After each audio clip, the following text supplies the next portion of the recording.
Knuckle Ivy. The Knuckle Ivy from Scotland's Orkney Islands is pure nightmare fuel. A horse and rider fused into one skinless body. Visible muscles, black blood pulsing through yellow veins. No skin whatsoever.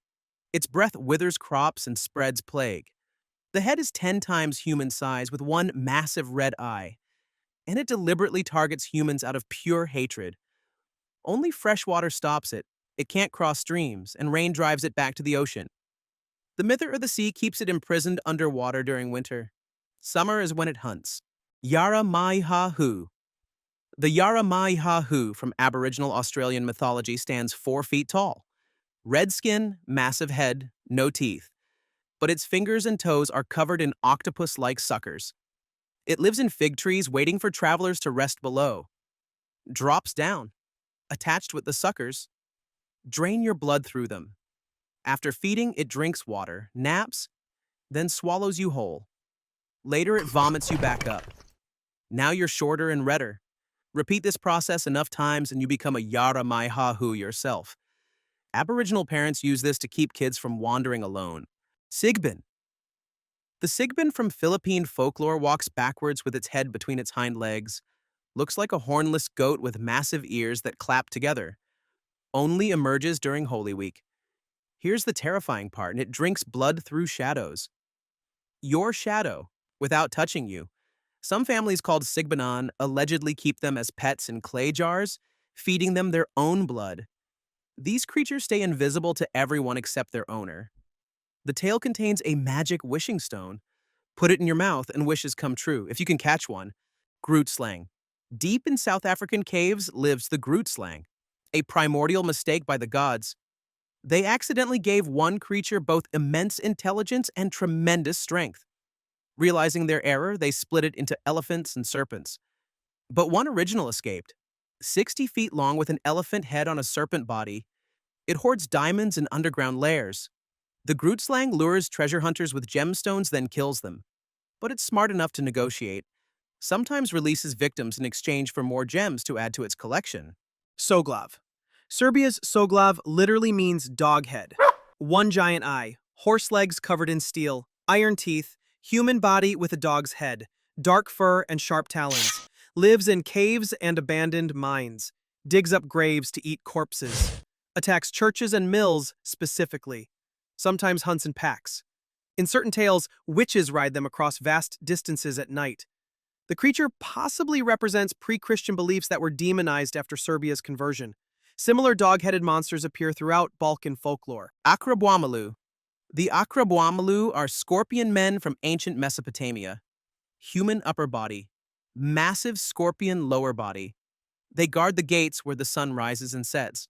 In the Epic of Gilgamesh, humanity's oldest written story, they interrogate travelers about their intentions. Only the pure-hearted pass. They're not evil, just divine bouncers protecting sacred territory. Despite appearing in our oldest literature, they're completely forgotten today. Meanwhile, centaurs who came later are everywhere. Leshy. The Leshy is a Slavic forest spirit with a beard of living grass and vines. Its height changes with location. Tall as trees and forests, short as grass and meadows. Casts no shadow, blue blood, leads travelers in circles until they're hopelessly lost. But here's the twist, it's not purely evil. Protects animals from hunters. Punishes those who harm forests unnecessarily. To break its spell, wear your clothes backwards and shoes on wrong feet. Sleeps all winter. Wakes violently in spring, causing seasonal storms. Hayetai. Korea's Hayetai has a lion body covered in scales, single horn on the forehead, a bell around its neck. This creature can detect good and evil, truth and lies. During disputes, it gores the guilty party with its horn. Also protects against fires and disasters. Stone Hayetai statues guard souls' gates and government buildings. Joseon dynasty officials wore Hayetai insignias to symbolize fair judgment. Unlike aggressive guardians, it only acts defensively, intervenes solely when injustice occurs. Amarok. The Amarok from Inuit mythology is a giant wolf that hunts alone. Not in packs like normal wolves. Stalks the Arctic tundra at night, targeting hunters foolish enough to hunt solo after dark. Its howl sounds different from regular wolves, a warning to those who hear it. One legend tells of a weak man who prayed for strength. The Amarok attacked him repeatedly, forcing him to fight back until he became strong enough to protect his community. Both predator and teacher. Selki. Celtic Selkies are seals that shed their skin to become human on land. In human form, they're extraordinarily beautiful with an otherworldly quality. The common tale, man steals female Selkie's seal skin while she's human. Without it, she can't return to sea. Forced to marry him. Years pass, children are born, but she remains melancholy, always watching the ocean. If she finds her hidden skin, she immediately returns to the sea, sometimes leaving her human family forever. Children of Selkie unions have webbed fingers or toes. Kappa. Japan's Kappa lives in rivers and ponds. Humanoid turtle with a bowl-shaped depression on its head filled with water. Spill the water, it loses all power. Obsessed with politeness. Bow deeply to a Kappa, it must bow back, spilling its headwater. They love cucumbers but also drag swimmers underwater to extract the shirikodama, a mythical organ, through the anus. Despite this, Kappa sometimes befriends humans. Help farmers irrigate fields in exchange for cucumber offerings, weird mix of helpful and horrifying. Manticor. The Manticor from Persian mythology has a lion's body, human face with 3 rows of teeth, and scorpion tail that launches venomous spines like projectiles. Name means man-eater. Devours victims entirely, clothes, bones, possessions. Nothing left. Voice combines trumpet and flute into an unsettling melody. Medieval Europeans used it to represent dangers of exotic lands. The human face symbolizes how evil appears rational while harboring monstrous intentions. Naga. Nagas are serpent deities across Hindu and Buddhist traditions, either giant cobras or half-human, half-snake beings, live in underground kingdoms filled with gems. Control water and rainfall. A Naga king protected Buddha from a storm by coiling around him and spreading its hood overhead during meditation. Can shapeshift into humans. Female Nagas called Naginis sometimes marry human men. The god Vishnu reclines on Shesha, a 1,000-headed Naga holding the universe on its hoods, benevolent if respected, dangerous if offended. Garuda. Garuda from Hindu mythology has an eagle's head and wings with a human body, golden feathers that shine like the sun. Mount of the god Vishnu.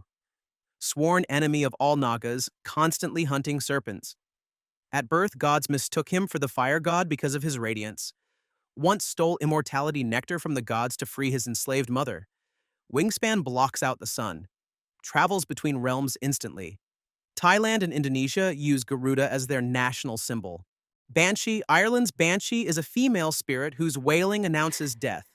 The name means woman of the fairy mound. Appears as a young woman, matron, or old crone depending on who's dying. Associated with 5 major Irish families: O'Neills, O'Briens, O'Connors, O'Grady's, and Kavanagh's.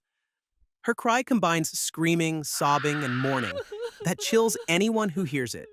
She doesn't cause death, just announces it. A supernatural messenger between the mortal world and afterlife. Roc. The roc from Arabian mythology is a bird large enough to carry elephants in its talons. Eggs the size of buildings.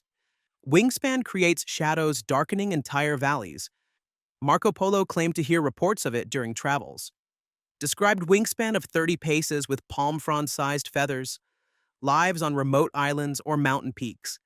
In Sinbad stories, the roc drops massive boulders on ships that disturb its young. Represents nature's overwhelming power that dwarfs human ambition. The YouTube algorithm keeps these videos buried deeper than the Groot Slang's diamond hoard. Subscribing is basically negotiating my release with a gemstone.